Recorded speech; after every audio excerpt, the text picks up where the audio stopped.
In this video, I'm visiting Sun Valley, Idaho, and I'm skiing with Tom, Steve, and Taco. There is some really dense skiing info in this one in a real life setting. Check it out. Yo, Dad. Tom!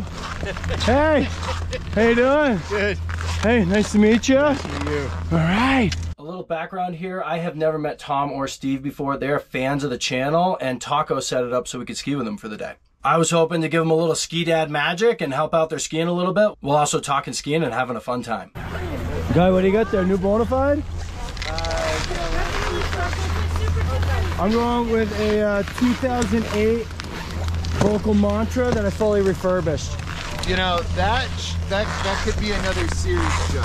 Well, it is. You know those car channels where they refurbish like a classic car and do all the time lapse and stuff? I got one of those for these bad boys. Dude, I don't know if anyone really cares about refurbishing skis. Those are fun. I think I've got these are probably worn out, right? They do wear out. Mine are, there's zero camber left. Yeah. I abuse them. We are gonna go ski. Find something in the sun?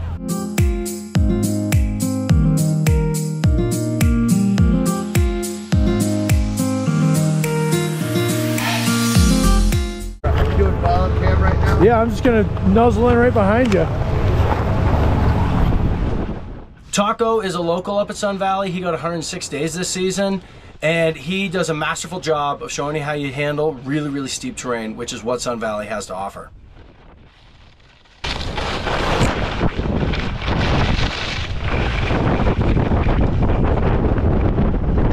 The surface changed. I was really counting on saving myself some soft stuff. It was not soft.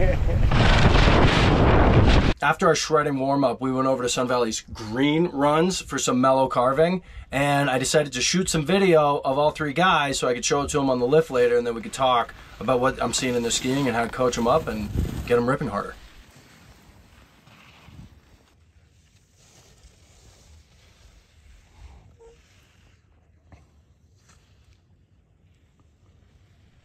This is Steve's run. I see a lot of things going on in skiing, but the first thing I want to tackle is his stance. There we go.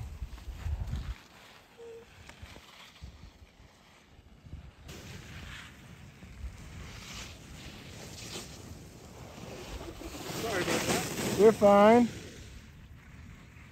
This is Tom's run, and as you can see, he's an old guy that's got it. He's skiing hard, he's skiing fast, he's got good power in his legs. A great starting point.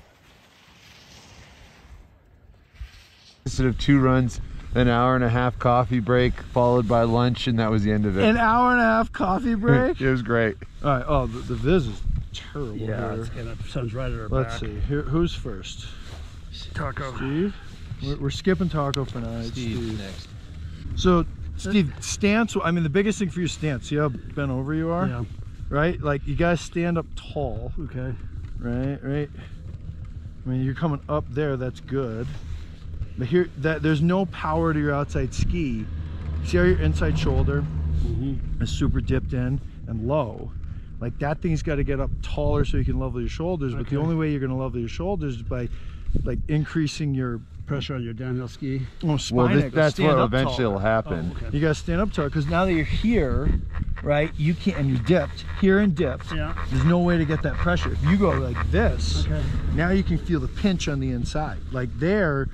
Which way are you going? Is that a right foot or Right foot turn. I need this thing back. Okay, yeah. Okay, right foot turn. Here you come. Here's transition. Here's right foot. See, there's your power going to the ski right there. But see where your shoulders, if they were more upright, right? Then you'd be feeling pinch here, right? And be able to, because you got to take all, you got the upper half is heavy. Right, your upper body's heavy, and you got to be able to take all that mass and push it out that way. And the only way to do that is to pinch it through the oblique on the outside, and then you're holding all that mass and pushing it out to the outside. So really stand all the way up, almost like if you had something written on your jacket, everybody needs to be able to read it. Okay, like that tall. And then, like see right there, you're already bending forward. Yeah. Like stand right up and let that come from the feet. And then there's no pinch on the outside, right? So if you taller with the shoulders and then set it like that, okay? And then you'll be able to feel your ankles and knees better. So I mean, it stands. Taller, feel more of a pinch. Okay?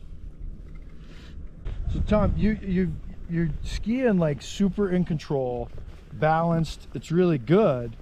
The only thing, I mean, you're cruising, right? Like having fun doing it, bending the ski. The only thing you could do to add maybe a touch more performance is right here. See how you're coming in long and tall? Yeah.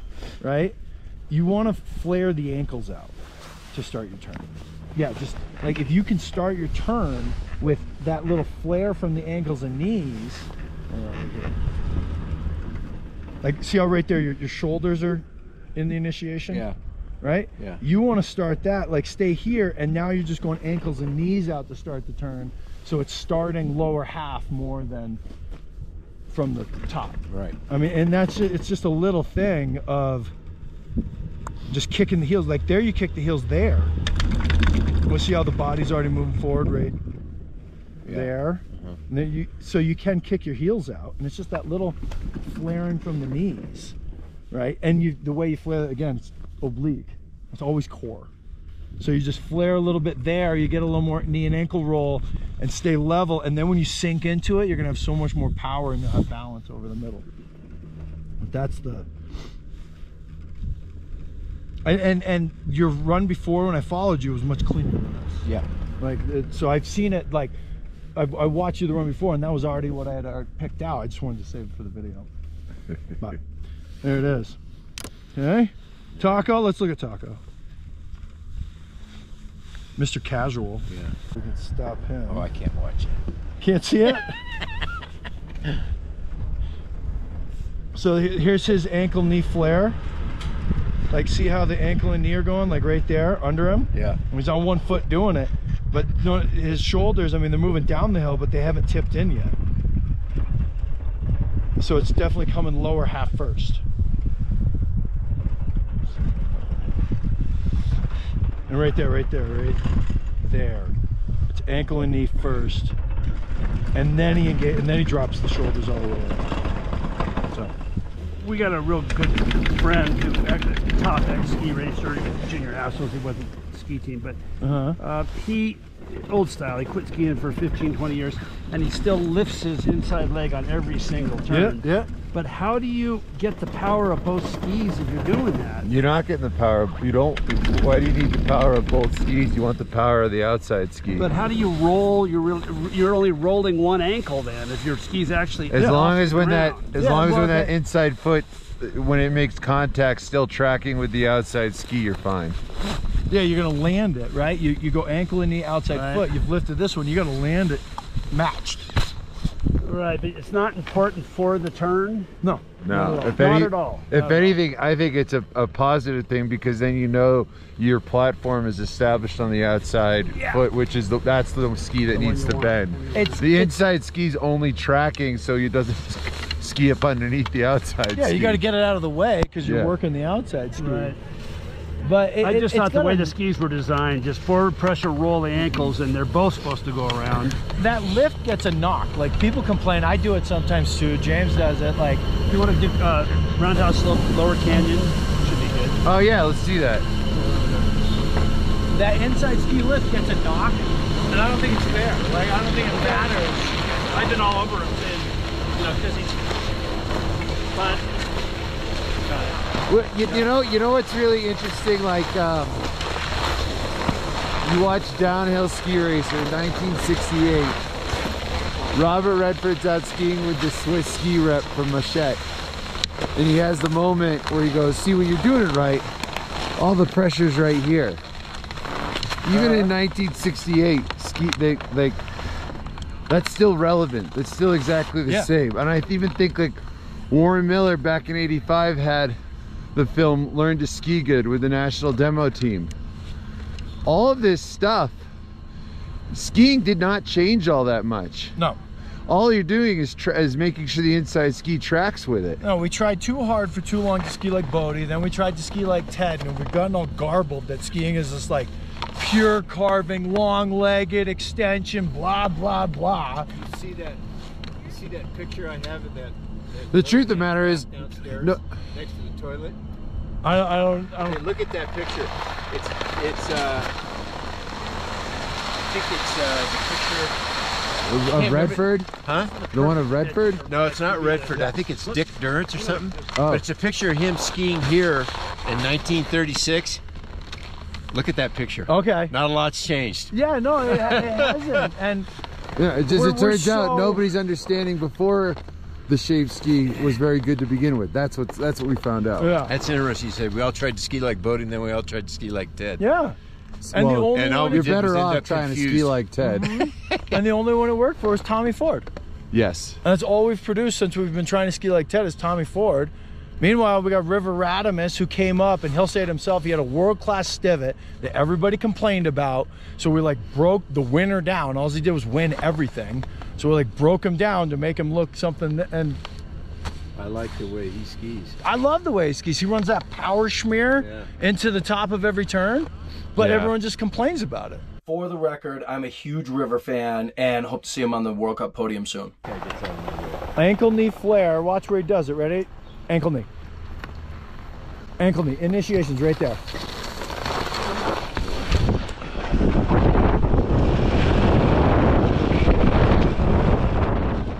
Look at this ripping from Tom. You can tell that immediately he's skiing more dynamically and more powerfully.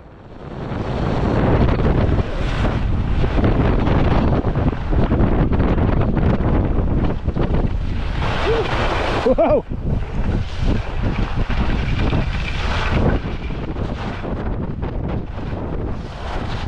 Oh, you got it. No, do you feel it? Yeah. I mean, right away you were more dynamic, more powerful. All right. My work here is done. I'm ready when you are.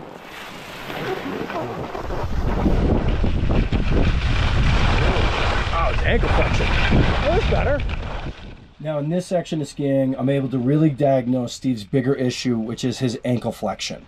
By standing him up taller and getting a little more pinch going, now his chest and his upper body were cleared out of the way. Now I can really see that the crux of Steve's issues are in his ankles. Oh, there it is. So what did I see when I said, oh, there it is? Well, let's take a look up into this turn here. Here is kind of what Tom's been getting the whole way through. Notice the spray coming from the skis there. Now let's watch this transition. He moves over, comes in, and watch this fall right there. See how his knees really push into this one? And he really gets to a position where he's getting power to the outside ski. And then watch how they track cleanly. You see how much cleaner the ski is coming through this completion? Okay, and it comes from this move right there. That's the ankle flexion that he wants. This is good ankle flexion. See how his outside knee, his left knee is pushing across the hill, okay? Pushing to where he's going versus here, he goes in both legs. There's no ankle flexion. The knee doesn't drive. He's just pivoting, okay? And there's no drive from the knee. See right there, he's not getting the knee to drive that way. And the difference being on this side, here comes the knee drives that way, and that's that.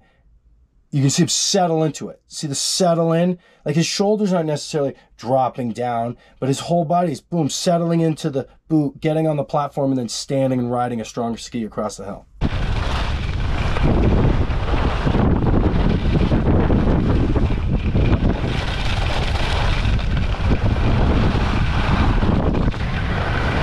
So Steve, that was better with the standing up taller. The bigger issue is your ankle flexion. So when you stood up, you're still just moving laterally here, where you need to like Drive it enough. you got to drive that knee so much more. The downhill be mostly. Right? Yeah, 100%. Where you want to be focused like exclusively on driving the outside knee, and when you're driving your outside knee, you're not just mashing forward, you're mashing in at an angle, right? You're trying to, so like, Right. when you're coming across the hill, you're trying to drive your outside knee over across the hill. Start with that drive Flexion through the ankles. to the ankles. Okay. Yeah.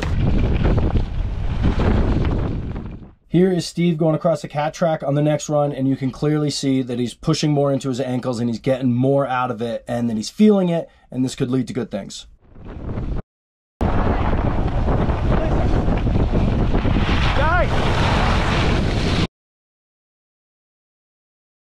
Crowds these days. No kidding. Holy cow. What is it, Saturday?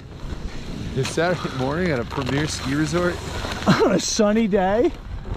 This is, I like this one because you get short leg, long leg. I like it. Oh, let them go. Excuse right it is then.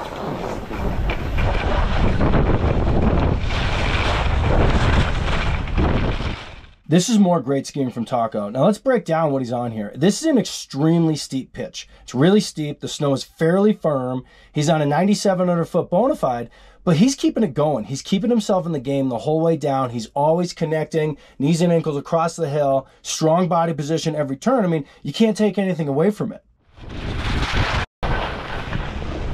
I'm gonna call that one good goddamn skiing.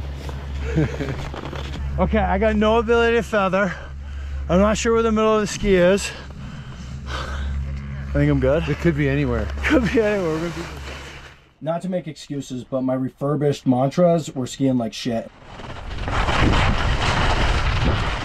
What I'd like to be doing on this section, if I had like a perfectly dialed ski, would be standing up a little taller and sliding the skis into an actual pivot with connection to the snow all the way top of the turn, and then gradually coming into a clean catch. However, I have no feeling, I have no slipperiness of the skis at the top of the turn, so what I'm having to do is keep my hips super low and just throw my feet over and connect with the turn already well deep into the turn, which means my hip are low because I'm already at max angle, and I just got to throw my feet out, catch it, and ride it.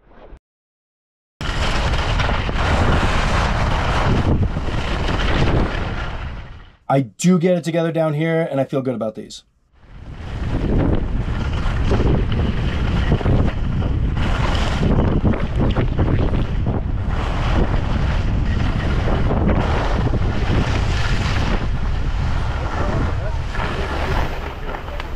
There's a lot wrong with these skis.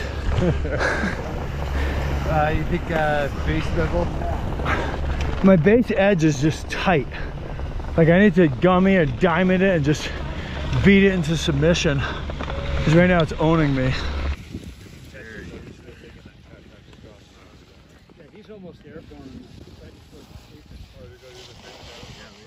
This is the last run of the day. This is a more mellow slope, and this one I commit to actually rolling the top of the turn and connecting with it. The only reason I'm able to achieve it is because of the more mellowness of the slope.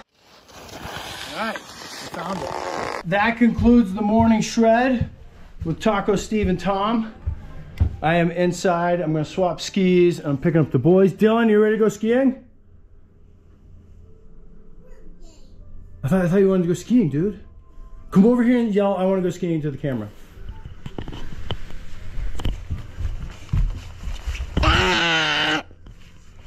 Do you want to go skiing?